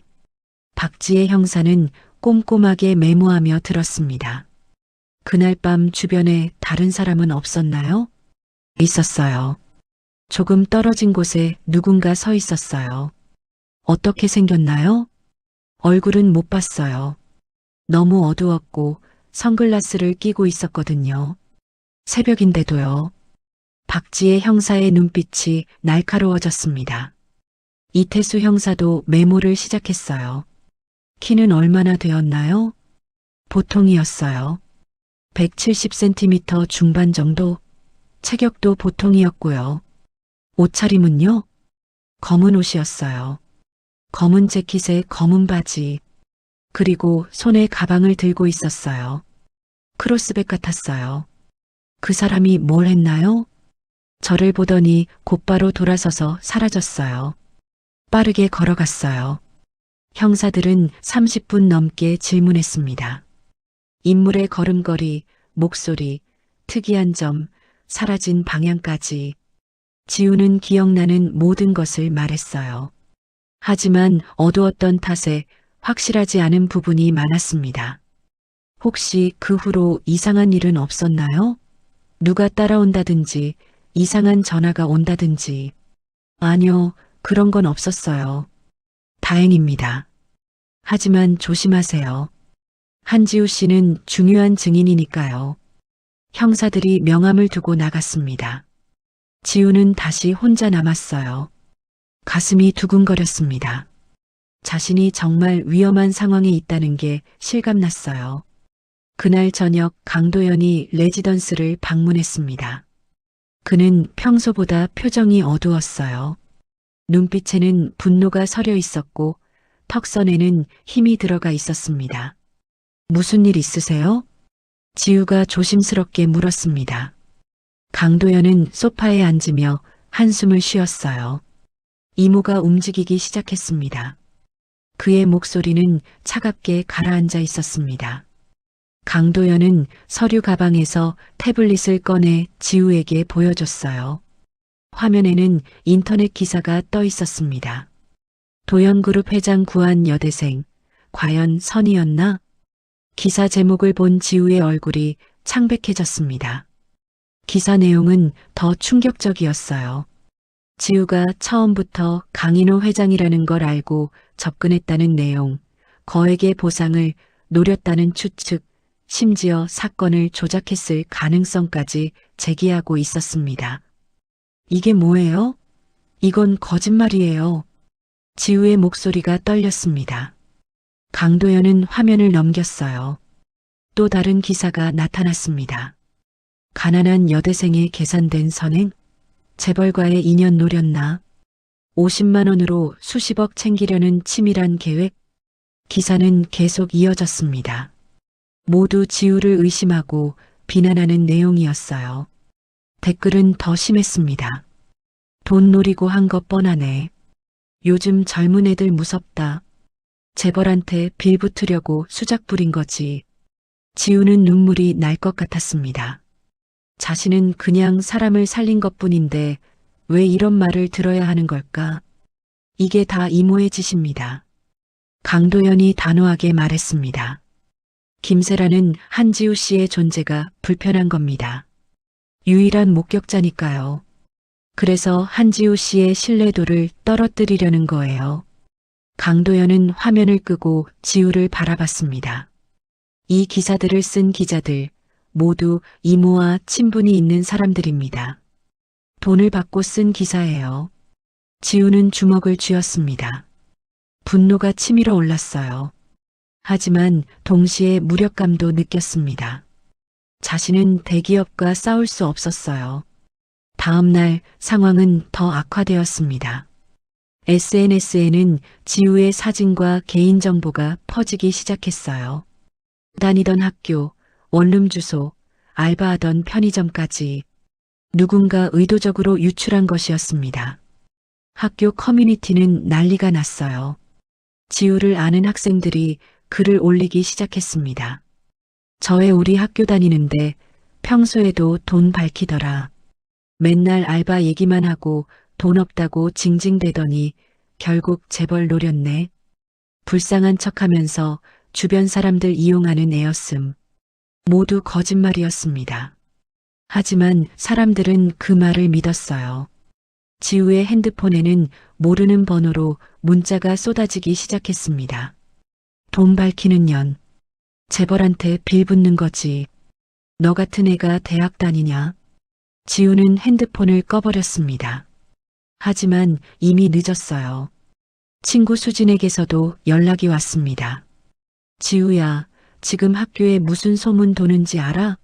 너 정말 괜찮은 거야? 사람들이 이상한 말 하던데. 지우는 답장하지 못했습니다. 뭐라고 설명해야 할지 몰랐어요. 진실을 말할 수도 없었고 거짓말을 할 수도 없었습니다. 그날 저녁 강도연이 다시 찾아왔습니다. 그는 지우의 상태를 보고 걱정스러운 표정을 지었어요. 지우의 눈은 부서 있었고 얼굴은 창백했습니다. 한지우 씨, 괜찮으십니까? 아니요, 괜찮지 않아요. 지우의 목소리가 떨렸습니다. 눈물이 흘러내렸어요. 저는 그냥 사람을 살린 것뿐인데 왜 이런 말을 들어야 하나요? 저는 아무것도 잘못한 게 없는데. 강도연은 지우 옆에 앉았습니다. 그리고 조용히 말했어요. 한지우 씨는 아무 잘못이 없습니다. 이건 한지우 씨 문제가 아니에요. 저희 집안의 문제입니다. 그의 목소리에는 미안함이 담겨 있었습니다. 이모는 한지우 씨를 공격함으로써 증언의 신뢰도를 떨어뜨리려는 겁니다. 한지우 씨가 돈을 노리고 접근한 사람이라면 증언도 믿을 수 없다는 논리죠. 그럼 어떻게 해야 하나요? 저희가 해결하겠습니다. 법적 대응도 준비하고 있고 진실을 밝힐 증거도 모으고 있어요. 강도연은 지우의 손을 잡았습니다. 조금만 참아주세요. 곧 이 상황을 정리하겠습니다. 그리고 한지우 씨의 명예도 회복시켜 드릴게요. 지우는 고개를 끄덕였습니다. 하지만 마음속 상처는 쉽게 아물지 않았어요. 억울함과 분노, 그리고 무력감이 뒤섞여 가슴을 짓눌렀습니다. 그날 밤 지우는 창밖을 바라보며 생각했습니다. 만약 그날 밤 그냥 지나쳤다면 어땠을까? 쓰러진 사람을 못 본 척했다면 지금처럼 힘들지는 않았을 텐데. 하지만 동시에 알았어요. 그랬다면 한 사람이 죽었을 거라는 걸. 지우는 자신의 선택을 후회하지 않기로 했습니다. 아무리 힘들어도 사람을 살린 건 옳은 일이었으니까요. 며칠 후 강도연에게서 급한 연락이 왔습니다. 아버지가 완전히 의식을 회복했고 그날의 기억이 돌아오기 시작했다는 내용이었어요. 지우는 김민수가 보낸 차를 타고 병원으로 향했습니다. 차 안에서 지우는 계속 핸드폰을 확인했어요. 학교 커뮤니티에는 여전히 자신을 비난하는 글이 올라오고 있었습니다. 병원에 도착하자 강도연이 VIP 병동 입구에서 기다리고 있었습니다. 그의 표정은 복잡했어요. 안도감과 분노가 뒤섞여 있었습니다. 아버지께서 한지우 씨를 꼭 만나고 싶어 하십니다. 강도연이 지우를 병실로 안내했습니다. 문을 열자 강인호 회장이 침대에 반쯤 기대 앉아 있었어요. 며칠 전보다 안색이 훨씬 좋아 보였습니다. 하지만 눈빛에는 여전히 고통의 흔적이 남아 있었어요. 오셨군요, 한지우 씨. 앉으세요. 회장의 목소리는 약했지만 온화했습니다. 지우는 조심스럽게 침대 옆 의자에 앉았어요. 회장은 지우의 손을 잡았습니다. 제 생명을 구해주셔서 정말 고맙습니다. 그리고 당신이 이런 고통을 겪고 있다는 걸 들었어요. 모두 우리 가문 때문입니다. 정말 죄송합니다.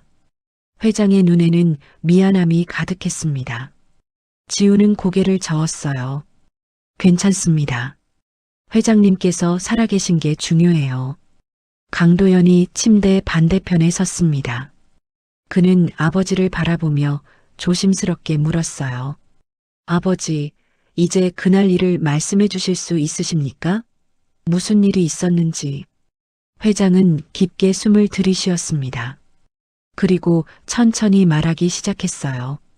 목소리는 떨리고 있었고 가끔 멈추기도 했습니다. 그날 저녁 9시쯤이었어요. 회사에서 일을 마치고 주차장으로 내려갔죠. 운전기사를 먼저 퇴근시킨 후였어요. 회장은 그날을 떠올리며 눈을 감았습니다. 기억이 선명하게 되살아나는 듯 했어요. 주차장에서 누군가 다가왔습니다. 얼굴을 가린 남자였어요. 처음에는 경비원인 줄 알았죠. 하지만 그 사람은 갑자기 제 팔을 잡았어요. 강도연의 주먹이 꽉 쥐어졌습니다. 지우는 숨을 죽이고 들었어요. 저항하려 했지만 뒤에 또 다른 사람이 있었습니다. 2명이었어요. 그들은 제 입을 막고 차로 끌고 갔습니다. 검은 세단이었죠. 회장의 목소리가 더욱 떨렸습니다. 그날의 공포가 생생하게 느껴지는 듯 했어요. 차 안에서 그들은 제 지갑, 핸드폰, 시계, 모든 걸 빼앗았어요. 그리고 어딘가로 데려갔습니다.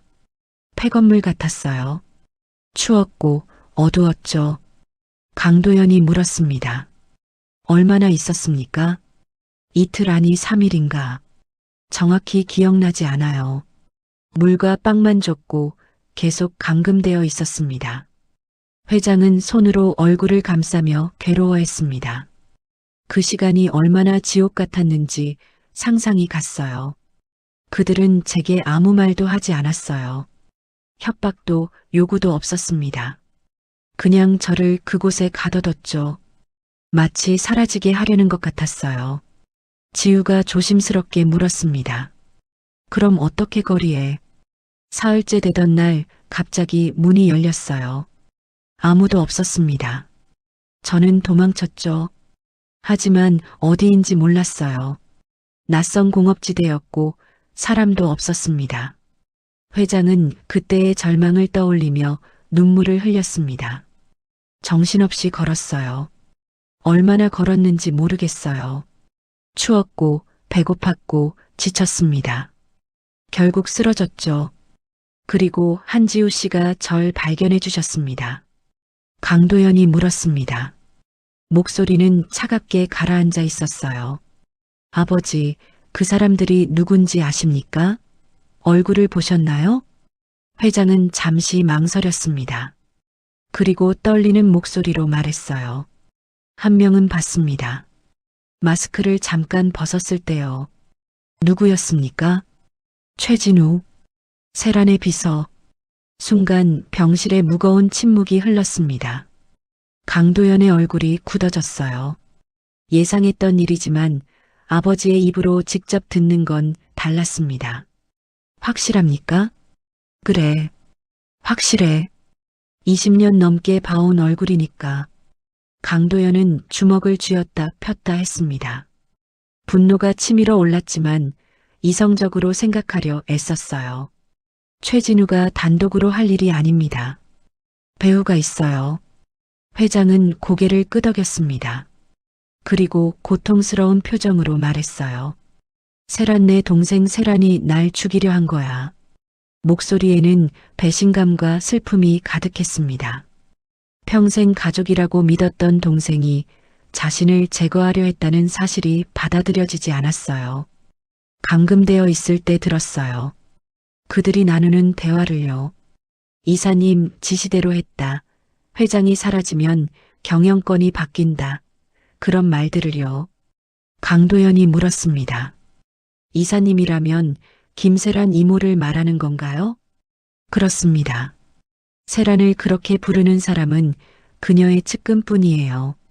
강도연은 즉시 핸드폰을 깨내 김민수에게 전화했습니다.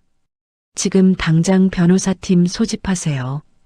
그리고 경찰에 연락해서 김세란과 최진우에 대한 체포영장 청구 준비하세요. 아버지의 증언을 녹음하겠습니다. 강도연은 태블릿을 꺼내 회장의 증언을 녹음하기 시작했습니다. 회장은 기억나는 모든 것을 자세히 말했어요. 납치된 시각, 장소, 감금된 곳의 특징, 범인들의 대화 내용까지 1시간 넘게 증언이 이어졌습니다. 회장은 중간중간 쉬었지만 끝까지 말을 이어갔어요. 이것이 자신을 해치려 한 사람들을 처벌할 수 있는 유일한 방법이었으니까요. 증언이 끝나고 강도연은 즉시 경찰에 연락했습니다. 박지혜 형사가 30분 만에 병원에 도착했어요. 그녀는 2명의 동료 형사를 데리고 왔고 회의실을 급히 준비했습니다. 회장의 증언을 다시 한번 들었고 공식 조서를 작성했어요. 회장은 피곤한 기색이 역력했지만 끝까지 또박또박 진술했습니다. 납치 과정, 감금 장소의 특징, 범인들의 얼굴, 들었던 대화 내용까지 모든 것이 김세란과 최진우를 가리키고 있었습니다. 박지혜 형사는 꼼꼼하게 메모하며 질문을 이어갔어요. 폐건물의 위치, 주변 환경, 건물 내부 구조, 창문의 개수까지 회장은 기억나는 모든 것을 말했습니다. 녹음기는 계속 돌아가고 있었고 조서 작성도 동시에 진행되었어요. 이 정도면 체포영장 청구에 충분합니다. 피해자 직접 증언이고 범인 특정도 명확하니까요. 즉시 진행하겠습니다. 박지혜 형사가 조서를 정리하며 말했습니다. 강도연은 고개를 끄덕이며 아버지의 손을 잡았어요. 회장은 지친 표정으로 눈을 감았습니다. 오랜 고통과 배신감이 그의 얼굴에 깊게 새겨져 있었어요. 동생에게 배신당했다는 사실이 육체적 고통보다 더 큰 상처를 남긴 것 같았습니다. 그날 오후 6시 김세란의 사무실에 경찰이 들이닥쳤습니다. 그녀는 도연유통 본사 20층에 있는 넓은 사무실에 앉아 있었어요. 책상 앞에서 서류를 정리하고 있었습니다. 고급 샤넬 양복을 입고 머리는 단정하게 올린 채였어요. 손목에는 수천만 원짜리 시계가 빛나고 있었고 귀에는 다이아몬드 귀걸이가 걸려 있었습니다. 사무실 창밖으로는 서울 시내가 한눈에 내려다 보였어요. 석양이 지고 있었고 빌딩들은 황금빛으로 물들어 있었습니다. 그녀는 자신이 곧 이 모든 것을 잃게 될 줄 몰랐습니다. 책상 위에는 해외 사업 확장 계획서가 펼쳐져 있었고 그녀는 그것을 검토하고 있었어요. 김세란 씨, 강인호 회장 납치 및 감금 혐의로 체포합니다. 박지혜 형사가 수갑을 꺼내며 말했습니다. 김세란은 서류를 떨어뜨리며 벌떡 일어났어요. 얼굴이 순식간에 창백해졌고 입술이 파르르 떨렸습니다. 손에 들고 있던 만년필이 바닥에 떨어져 굴러갔어요. 무슨 소리야? 나는 아무것도 안 했어. 증거라도 있어? 이게 무슨 짓이야? 강인호 회장의 직접 증언이 있습니다.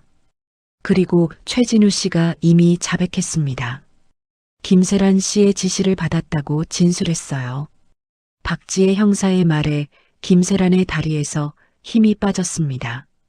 최진우가 자백했다니, 20년 넘게 함께 일한 신복이 자신을 배신했다니, 그녀는 의자에 주저앉았어요.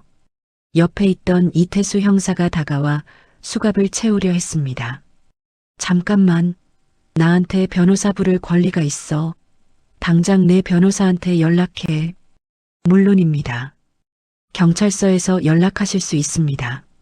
지금은 동행해 주셔야 합니다. 수갑이 차가운 금속 소리와 함께 채워졌습니다. 김세란의 얼굴에는 분노와 공포가 교차했어요. 그녀는 끌려가면서도 계속 소리쳤습니다. 목소리는 점점 커졌고 사무실 밖까지 들렸어요.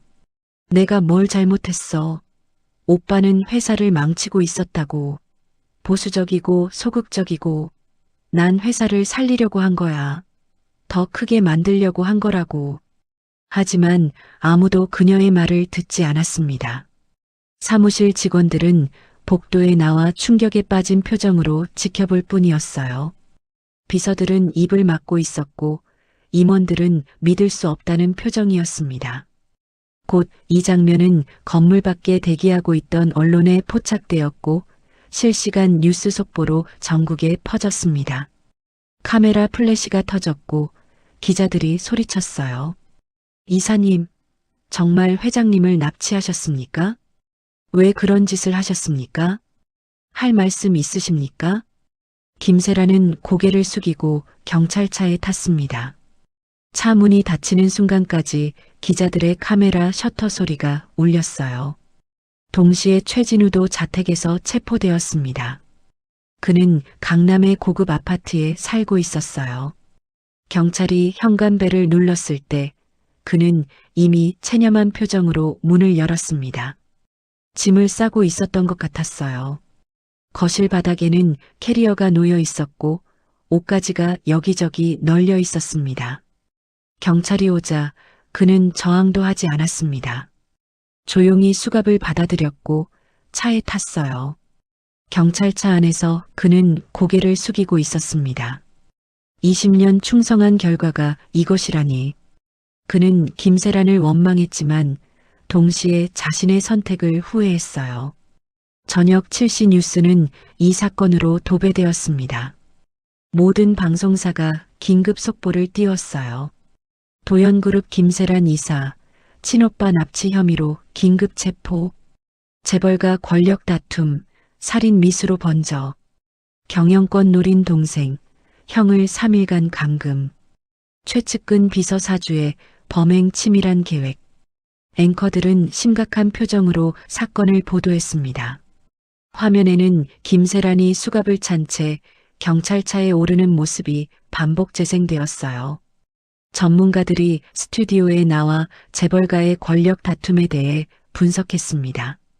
변호사는 법적 처벌 수위를, 경영 전문가는 회사에 미칠 영향을, 심리학자는 가족 간 배신의 심리를 설명했어요.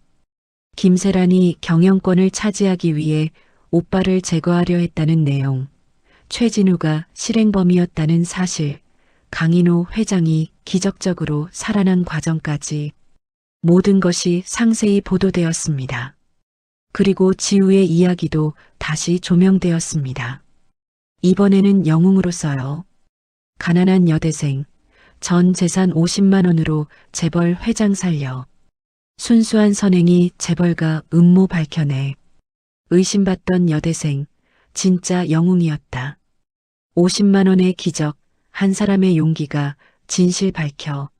며칠 전까지 지우를 비난하던 기사들은 모두 조용히 삭제되었습니다.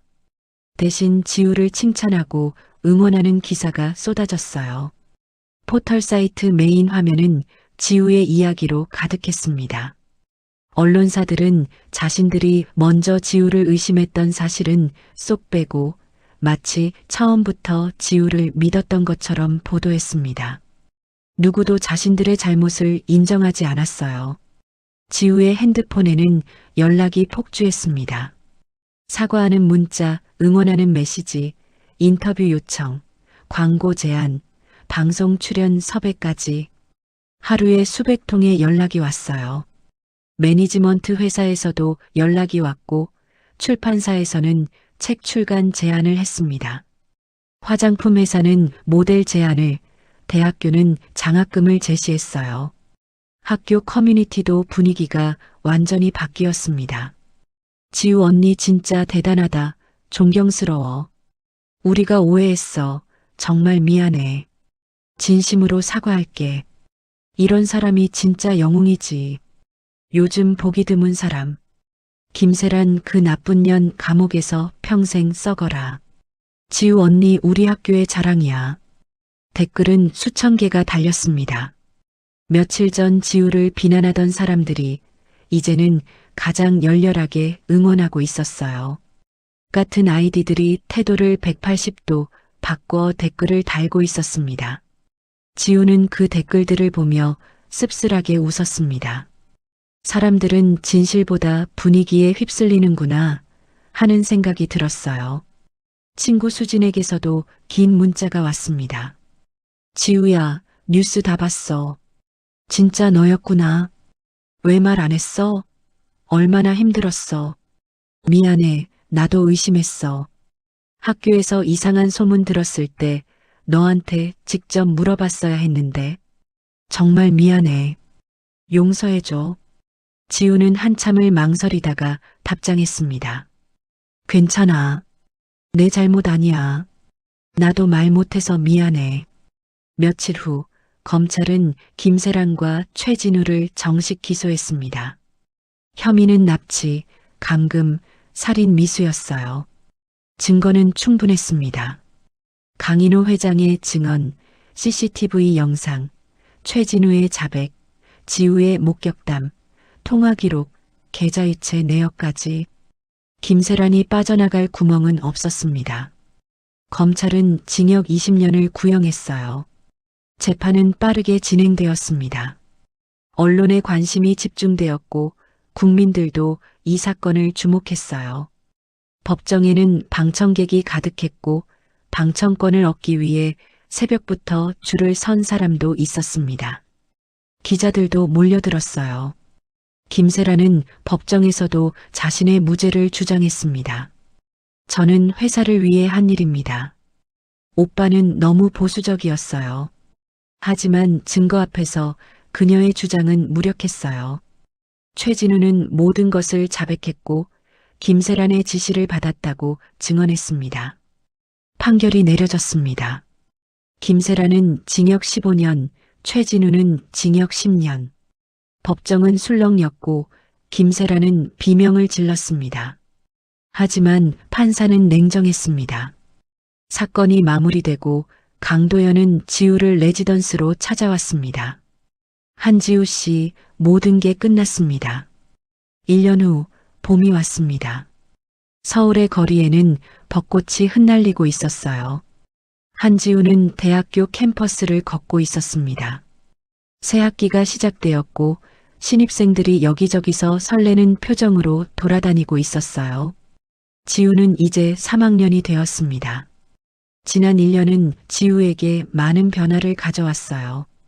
도연그룹의 장학금 덕분에 등록금 걱정 없이 공부할 수 있었고 생활비 지원도 받아 편의점 알바를 그만둘 수 있었습니다.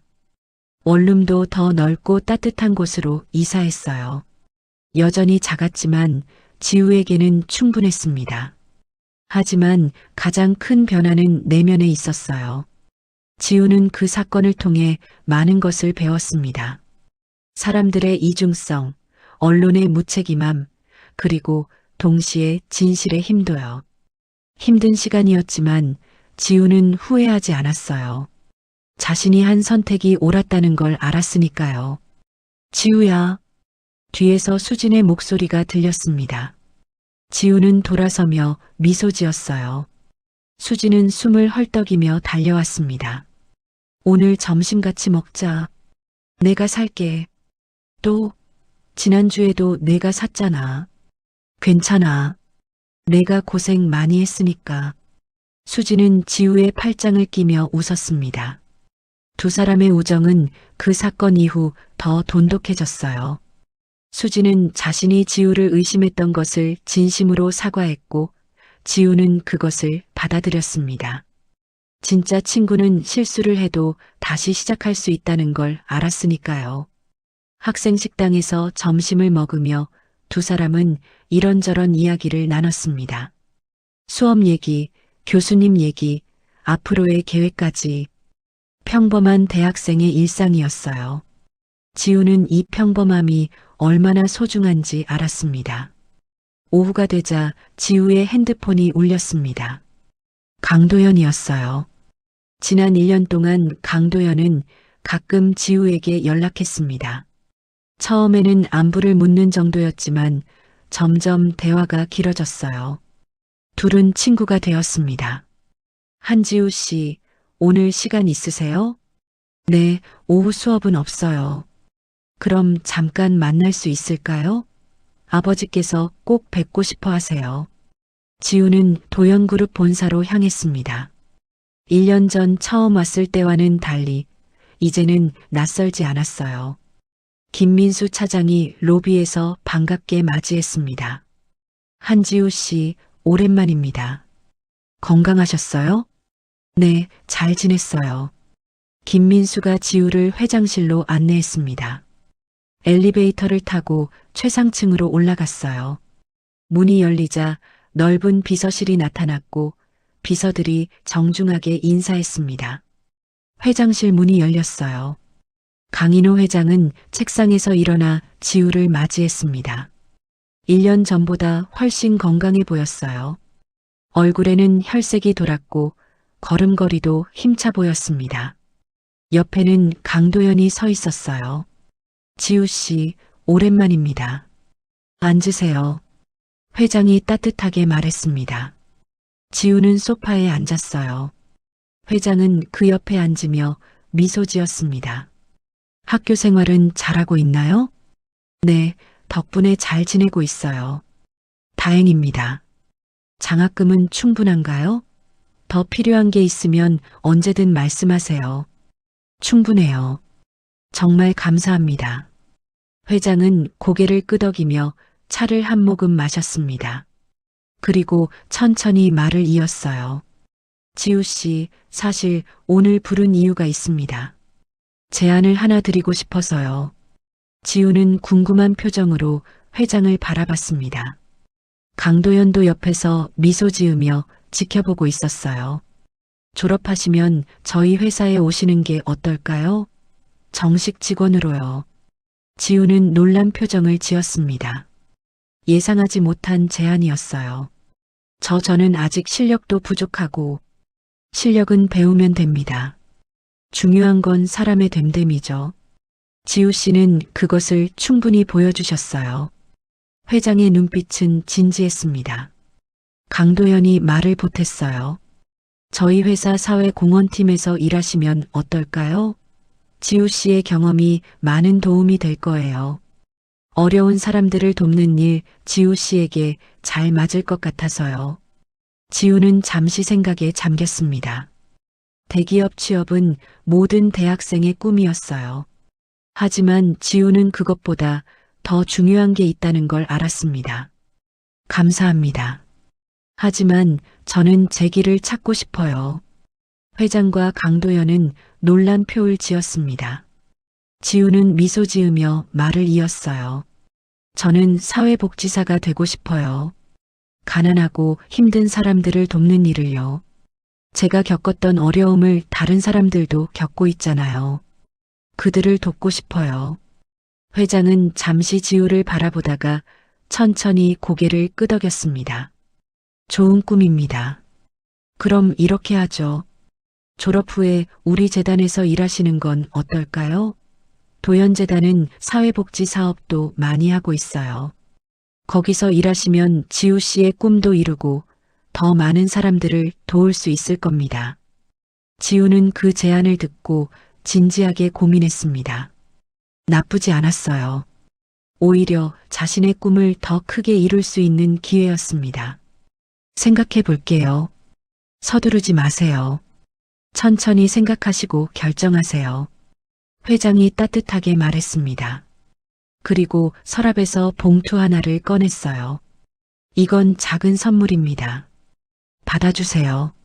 지우가 봉투를 열어보니 통장이 들어 있었습니다. 잔액을 확인한 지우는 깜짝 놀랐어요. 이건 너무 많아요. 이렇게 받을 수 없어요. 받으세요. 지우 씨가 졸업할 때까지 쓰세요. 그리고 남으면 꿈을 이루는데 쓰시고요. 회장의 말에 지우는 눈물이 났습니다. 이 돈이면 엄마의 병원비도 내고 동생 학원비도 될 수 있었어요. 지우는 고개를 숙여 인사했습니다. 정말 감사합니다. 회장실을 나온 지우는 강도현과 함께 복도를 걸었습니다. 강도현은 조용히 걸으며 말했어요. 한지우 씨는 정말 특별한 사람이에요. 저는 그냥 평범한 사람이에요. 아니에요. 대기업 취업 제안을 거절하는 사람이 어디 있어요? 자신의 꿈을 지키는 사람, 흔하지 않아요. 강도현은 창밖을 바라보며 말을 이었습니다. 저는 한지우 씨를 존경해요. 그리고 감사하고 있어요. 아버지를 살려주신 것뿐만 아니라 저에게 많은 걸 가르쳐 주셔서요. 제가 뭘 가르쳐 드렸나요? 진짜 중요한 게 뭔지요. 돈이나 권력이 아니라 사람의 마음이요. 강도현은 지우를 바라봤습니다. 그의 눈빛에는 특별한 감정이 담겨 있었어요. 한지우 씨, 저 고백할 게 있어요. 지우는 강도현을 바라봤습니다. 강도현은 진지한 표정이었어요. 저는 한지우 씨를 좋아합니다. 처음 만난 그날부터요. 하지만 말하지 못했어요. 상황이 복잡했고 지우 씨가 힘들어하고 계셨으니까요. 지우는 놀란 표정을 지었습니다. 예상하지 못한 고백이었어요.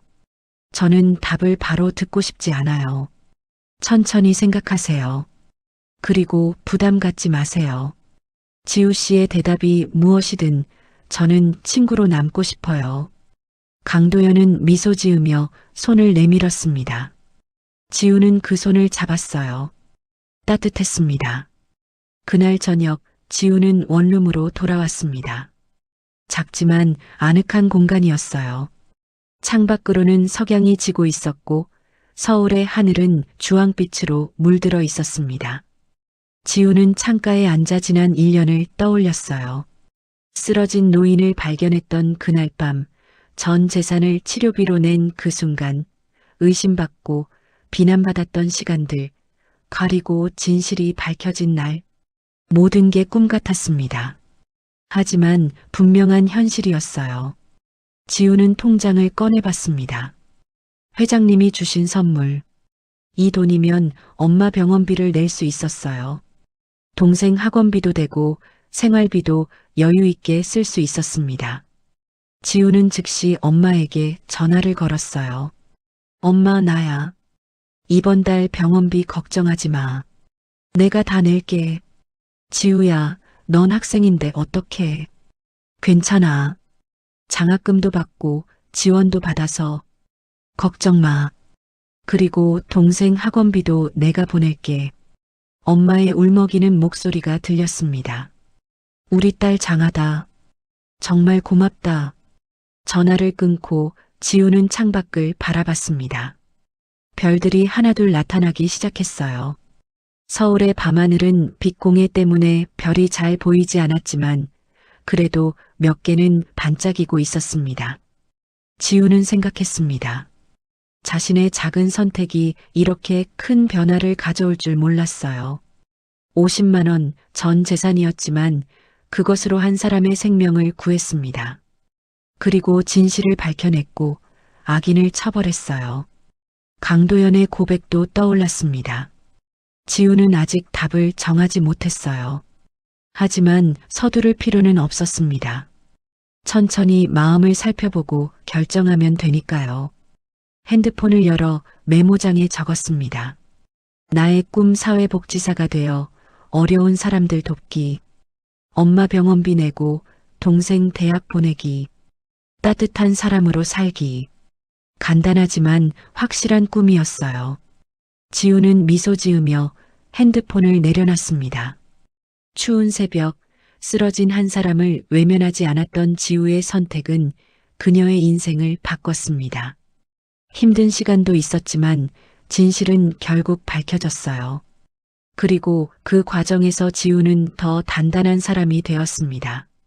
여러분도 누군가 도움이 필요할 때 외면하지 말아주세요.